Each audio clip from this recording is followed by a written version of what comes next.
They killed him for asking one question. Why, Socrates, a man who spent his life doing nothing but thinking, no writing, no building, no conquering, just walking round Athens asking people questions that made them uncomfortable. And those questions were so powerful, so dangerous to the comfortable lies people lived by, that they sentenced him to death, because he taught something most people still refuse to accept. An unexamined life isn't worth living. And most people never examine their lives at all. So let's go back.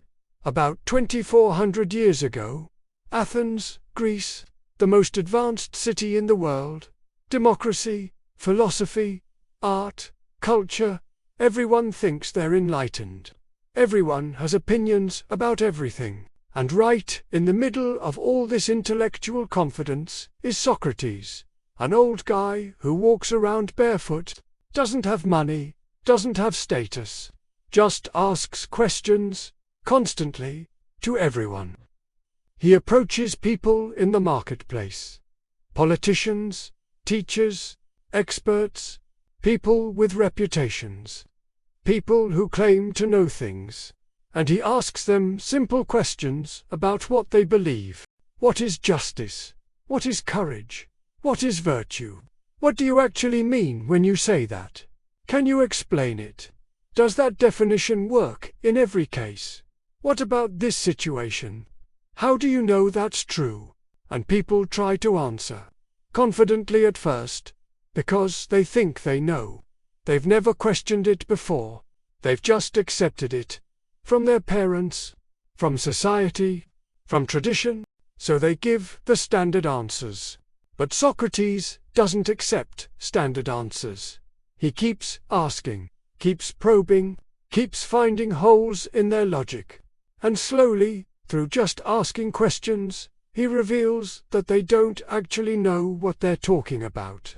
They've been living by ideas they never examined, following beliefs they never tested. And this makes people furious, because nobody likes having their certainty destroyed. Nobody likes realizing they don't actually know what they think they know. Nobody likes feeling foolish in public. But Socrates doesn't care if people get angry. He's not trying to win arguments. He's trying to wake people up, to make them think, to force them to examine their lives instead of just living them on autopilot. He says most people go through life like sleepwalkers, following rules they don't understand, chasing goals they never chose, living according to values they never questioned, and they call that normal. They call that life. But Socrates says that's not life. That's existence. Real life requires consciousness, awareness, examination. You need to think about what you're doing and why. You need to question your beliefs. Test your assumptions. Know yourself. He walks around saying, "Know thyself." It sounds simple, but most people never do it. They know what they want, what they like, what makes them comfortable. But they don't know why. They don't know where those desires come from. They don't know if they're even their own, or just absorbed from others. And Socrates says, until you examine that, until you know why you believe what you believe and want what you want, you're not free. You're just following programming, living according to code written by someone else. So he keeps asking questions. And the more he asks, the more he reveals that most people's beliefs are inconsistent, contradictory, based on nothing solid. They believe one thing here and the opposite there. They claim to value something but live the opposite way. And when Socrates points this out, when he makes them see their own contradictions, some people thank him. They realize he's showing them truth, helping them think clearly, freeing them from comfortable illusions. But most people hate him for it. They don't want to examine their lives. They don't want to question their beliefs. They don't want to think that hard. It's uncomfortable.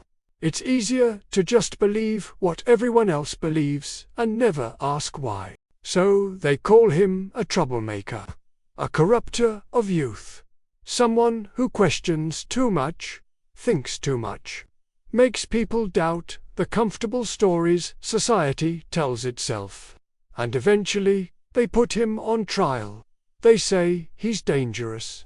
He's undermining society. He's teaching young people to question authority, to think for themselves, to examine everything instead of just accepting what they're told.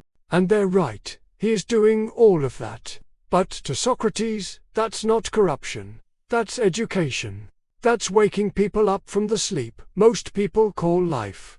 The trial happens, and Socrates could save himself. He could apologize, promise to stop asking questions, stop making people uncomfortable, just blend in and be quiet. But he refuses.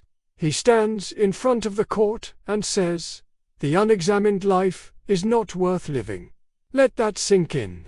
He's saying, if you don't examine your life, if you don't question your beliefs, if you don't think about what you're doing and why, then your life has no value. It's not worth living. That's a radical statement, and it gets him killed. They sentence him to death, tell him to drink poison. And he does it, calmly, because he'd rather die than stop examining life. Stop questioning. Stop thinking. That's how much it mattered to him. And that's the lesson. Examination isn't optional if you want to be truly human. If you want to be free, if you want your life to mean something, you have to think, you have to question, you have to examine. Now, let's bring this to your life. Because you're probably not examining yours.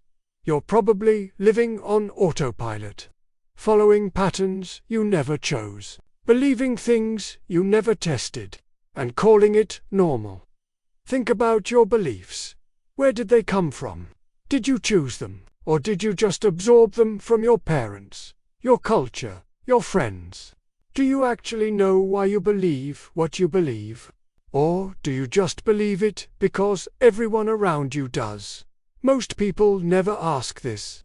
They inherit their religion, their politics, their values, their ideas about success and happiness and what matters, and they never question any of it.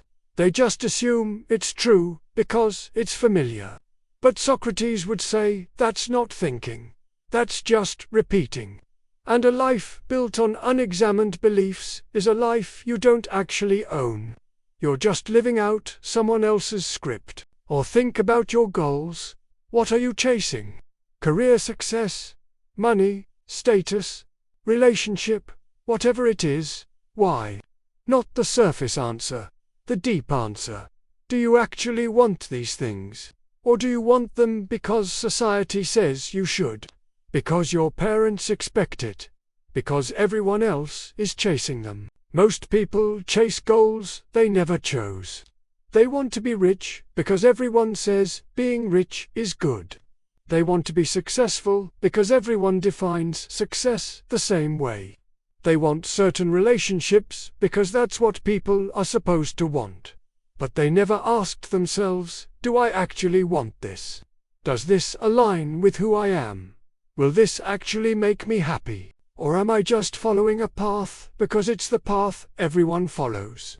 Socrates would say, until you examine these questions, you're not living your life. You're living a life, one designed by others. And you'll reach the end, having never actually been yourself. Here's another one. Think about how you spend your time, your days, your energy.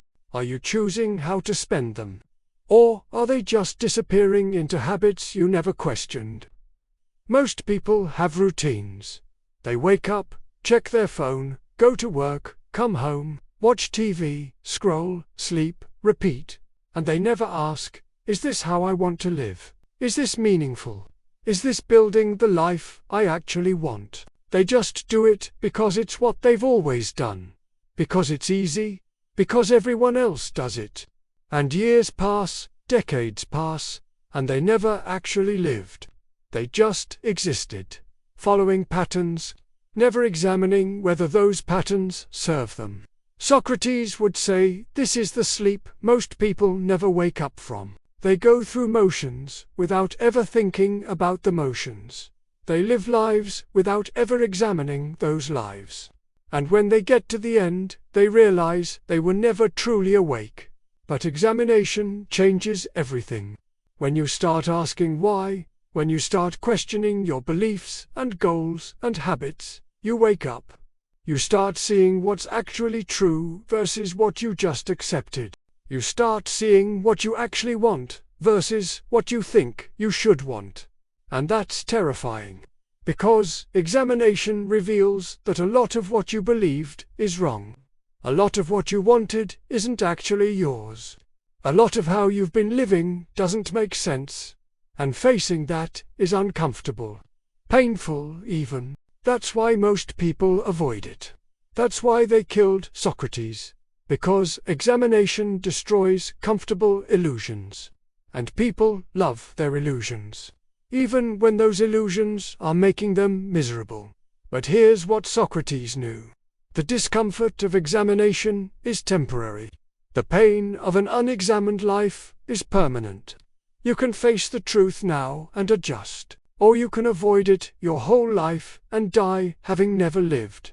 He chose truth. He chose examination. He chose to question everything, even when it made people hate him.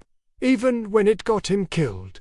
Because to him, a life without examination, without questioning, without thinking, that wasn't a life worth preserving. This is the challenge he left.